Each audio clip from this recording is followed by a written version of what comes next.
नमस्कार।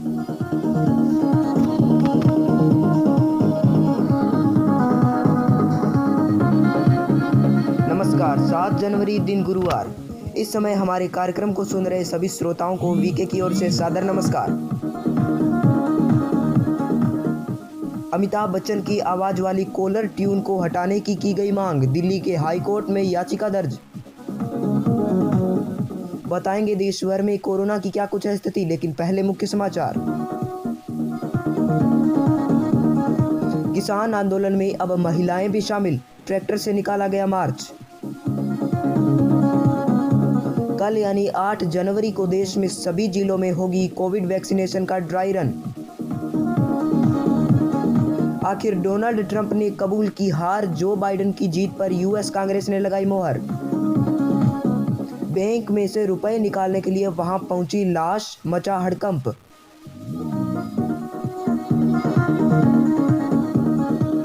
साथ ही होगी खेल की खबरें भी, लेकिन पहले समाचार विस्तार से।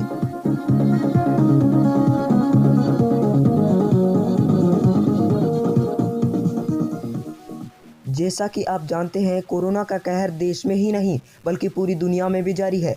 यह वायरस थमने का नाम ही नहीं ले रहा है। इसी बीच मोबाइल्स पर कोरोना के खिलाफ लोगों को जागरूक करने के लिए एक कॉलर ट्यून सुनाई दे रही है। बॉलीवुड के अभिनेता अमिताभ बच्चन की आवाज़ वाली कोविड कॉलर ट्यून को हटाने की मांग की गई है।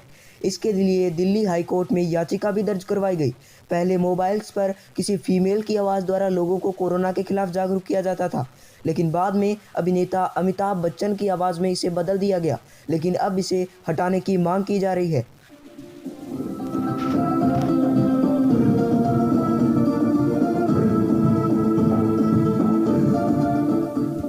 आप हमारा कार्यक्रम यूट्यूब और फेसबुक पर सुन सकते हैं।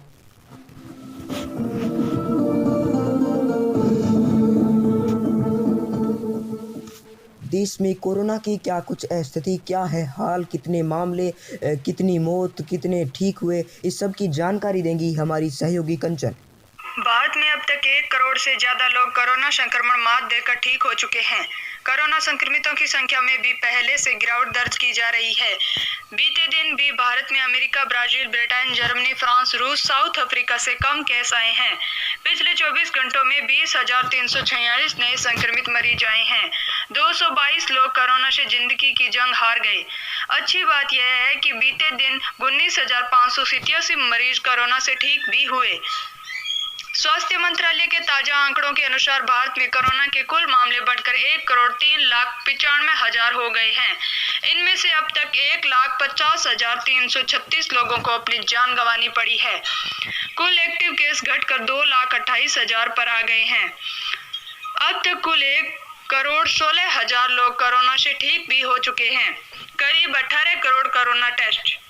भारतीय चिकित्सा अनुसंधान परिषद के मुताबिक 6 जनवरी तक कोरोना वायरस के लिए कुल 17 करोड़ 84 लाख कोरोना के सैंपल टेस्ट किए गए, जिनमें से 9.37 लाख सैंपल कल टेस्ट किए गए।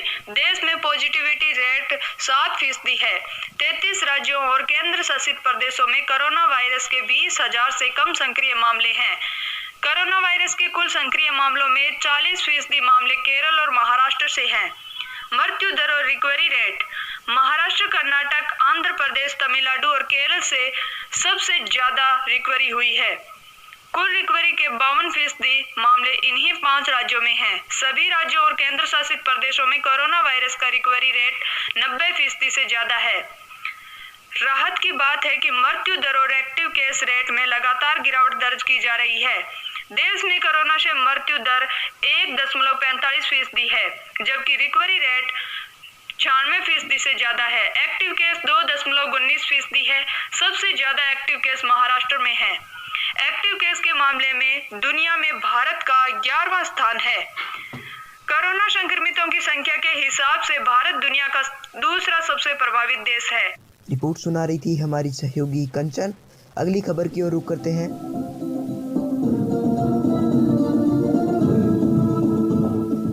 कृषि कानूनों के विरोध किसान आंदोलन का 43वां दिन है। किसानों ने दिल्ली के चारों ओर ट्रैक्टर मार्च निकाला। बताया जा रहा है कि करीब 60,000 ट्रैक्टर इस मार्च में शामिल हुए। वहीं यह भी बताया जा रहा है कि किसान आंदोलन में अब महिलाएं भी भाग ले रही है। खबर मिली है कि यह मार्च सिंघू बॉर्डर से टिकरी और टिकरी से शाहजहांपुर और गाजीपुर से पलवल और पलवल से गाजीपुर तक निकाला गया। किसानों के इस मार्च को देखने के बाद पुलिस ने अब कुंडली मानेसर पलवल टोल प्लाजा पर सुरक्षा बढ़ा दी है।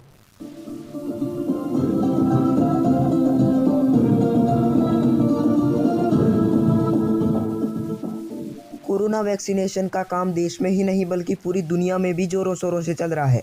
इसी बीच केंद्र सरकार ने एक फैसला भी लिया है कि आम लोगों तक कोरोना वैक्सीन जरूर पहुंचाई जाएगी। इसकी पूरी प्लानिंग कर ली गई है। वहीं खबर आ रही है कि 8 जनवरी को पूरे देश में कोरोना का ड्राई रन किया जाएगा। सीरम इंस्टीट्यूट ऑफ इंडिया और भारत बायोटेक की वैक्सीन को इमरजेंसी यूज़ की अनुमति भी दी गई है।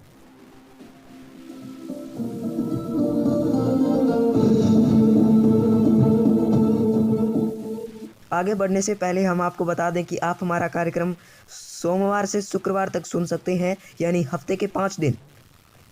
आखिर डोनाल्ड ट्रंप ने अब हार कबूल कर ली है। जो बाइडेन की जीत पर यूएस कांग्रेस ने भी मुहर लगा दी है। इस खबर की रिपोर्ट दे रहे हैं हमारे सहयोगी आरएन स्मिथ। निवर्तमान अमेरिकी राष्ट्रपति डोनाल्ड ट्रंप ने गुरुवार को स्पष्ट संकेत दिया कि वह 20 जनवरी को स्वेच्छा से पद छोड़ देंगे। यह कहते हुए उन्होंने यह संकेत दिया कि जो बाइडेन के राष्ट्रपति पद के लिए व्यवस्थित परिवर्तन होगा। इससे पहले अमेरिकी राष्ट्रपति कांग्रेस ने गुरुवार को संयुक्त सत्र में औपचारिक रूप से 3 नवंबर को हुए चुनाव में राष्ट्रपति पद के लिए जो बाइडेन एवं उपराष्ट्रपति पद कमला हैरिस ने निर्वाचन की पुष्टि कर दी। कांग्रेस के संयुक्त सत्र में निर्वाचन का सत्यापन आज तड़के किया गया। निवर्तमान राष्ट्रपति डोनाल्ड ट्रंप के सैकड़ों समर्थकों द्वारा कांग्रेस की कार्यवाही बाधित किए जाने के बाद बुधवार देर रात संयुक्त सत्र की कार्यवाही दोबारा शुरू हुई थी। निर्वाचन मंडलों के मतों की पुष्टि कैपिटल हिल पर हिंसा की घटना के बाद आई, जिससे 4 लोगों की मौत हुई और इलाके में लॉकडाउन लगाना पड़ा।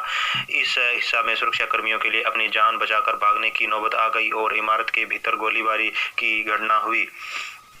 उल्लेखनीय है कि राष्ट्रपति चुनाव में बाइडेन करीब 8 करोड़ मतों के साथ निर्वाचन मंडल के 306 मतों को हासिल करने में सफल हुए थे। संसद में 2 घंटे तक चली सत्यापन की कार्रवाई का सांसदों ने पार्टी लाइन से हटकर समर्थन किया, यहां तक कि उन्होंने 2 राज्यों एरिजोना और पेंसिल्वेनिया में निर्वाचन संबंधी आपत्तियों को भी खारिज कर दिया। सीनेट ने 6 मतों के मुकाबले 93 मतों से एरिजोना के चुनाव नतीजों पर आपत्ति को अस्वीकार कर दिया, जबकि प्रतिनिधि सभा ने इसे 121 के मुकाबले 303 मतों से खारिज किया। इसी प्रकार सीनेट ने पेंसिल्वेनिया के चुनाव नतीजों पर आपत्ति को 7 के मुकाबले 97 मतों से अस्वीकार कर दिया, जबकि प्रतिनिधि सभा में आपत्ति 138 के मुकाबले 282 मतों से नामंजूर हुई। भारतीय मूल के 4 सांसद रो खन्ना, एमी बेरा, राजा कृष्णमूर्ति और प्रमिला जयपाला ने आपत्ति के खिलाफ मत दिया। रिपोर्ट सुना रहे थे हमारे सहयोगी आरएन स्मिथ।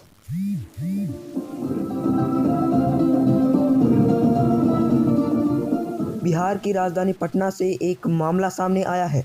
खबर मिली है कि वहां की बैंक में पैसा निकालने के लिए एक मुर्दा पहुंच गया, जिसे देखते ही वहां पर उपस्थित सभी अधिकारी हक्के बक्के रह गए।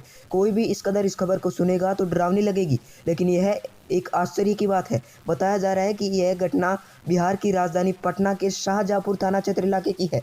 बताया जा रहा है कि कुछ दिन पहले एक शख्स की मौत हो चुकी थी, लेकिन उसका अंतिम संस्कार करने के लिए पैसे नहीं थे। इसलिए गांव वाले मरने वाले शख्स के खाते में से पैसे निकालने के लिए मुर्दे को लेकर बैंक पहुंच गए, लेकिन बैंक अधिकारियों ने पैसे देने से साफ इनकार कर दिया।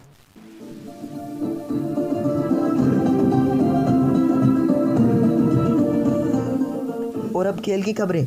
आज भारत और ऑस्ट्रेलिया के बीच सिडनी में खेले जा रहे तीसरे टेस्ट क्रिकेट मैच में ऑस्ट्रेलिया ने पहले टॉस जीतकर बल्लेबाजी करने का निर्णय लिया। पहले दिन की खेल की समाप्ति तक ऑस्ट्रेलिया ने 55 ओवर में 2 विकेट के नुकसान पर 166 रन बनाए। पहले दिन के खेल में बारिश के कारण 4 घंटे का व्यवधान पड़ा, जिसके कारण 35 ओवर कम फेंके गए।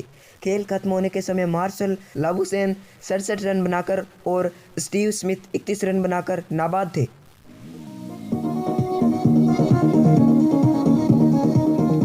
आज का सूर्यास्त कार्यक्रम यहीं संपन्न करने की वीके को अनुमति दीजिए। कल फिर आपके साथ मुलाकात होगी इसी समय। नमस्कार।